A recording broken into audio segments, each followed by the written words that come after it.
The night their parents died turned around like the heavens were angry.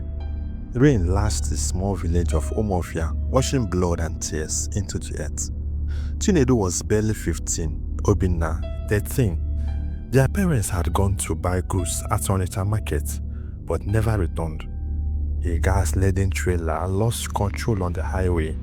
The bus they boarded exploded into a fiery storm. There was no survivors.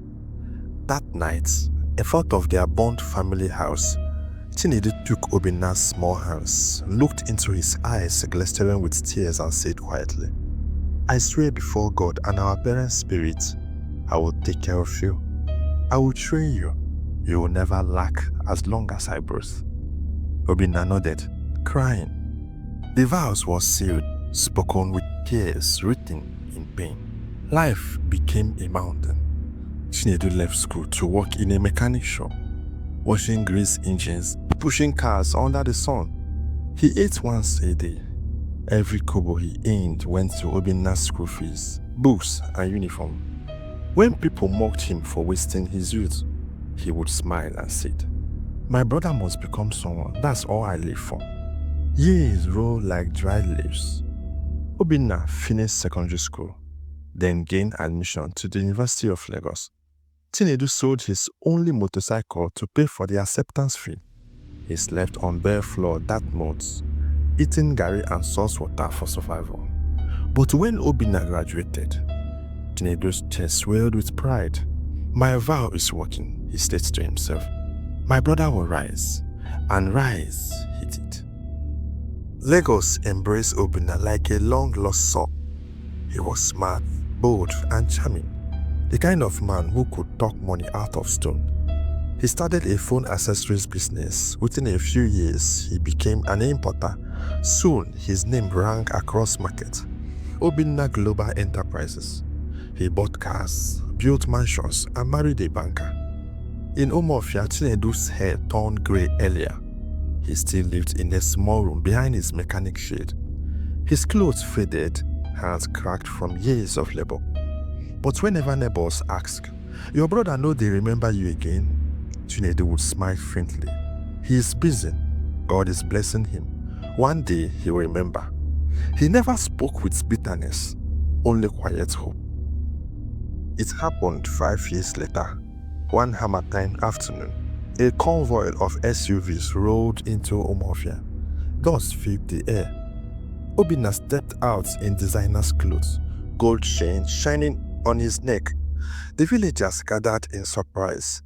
When Chinedu ran to welcome him, Obinna barely recognized him. His brother, once strong and broad, now looked old and tired. "Obinna, nah, my brother, you are finally home," Chinedu said, smiling with trembling lips. Obinna forced a smile, handed him an envelope of 20,000 and said, "Brother, buy something for yourself. I have a meeting in Enugu." Chinedu stared at the money, his heart sinking. It wasn't about the cash, it was the coldness. The brother he had raised was now a stranger in perfume and pride. Still, he said softly, "God bless you, my son." Obinna drove away, just rising behind him the dust of forgotten sacrifice. A year later, Chinedu's only son, Ebuka, fell sick. He started with fever. They thought it was malaria, but after a week, the boy couldn't stand. The doctor at the local clinic said it was kidney infection.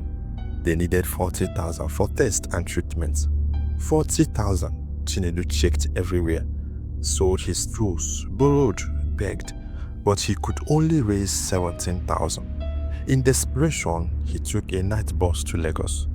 He hadn't been there for years. When he arrived at Obinna's mansion in Lekki, the security man almost didn't let him in. He looked too poor to belong here. Grease still stained his hands. His slippers were torn. But when Obinna's wife Ngozi saw him from the balcony, she called her husband. "Honey, there's one dirty man at the gate saying he's your brother." Obinna frowned. "My brother? Oh, that must be Chinedu." He went downstairs reluctantly. "Chinedu, what brings you to Lagos?"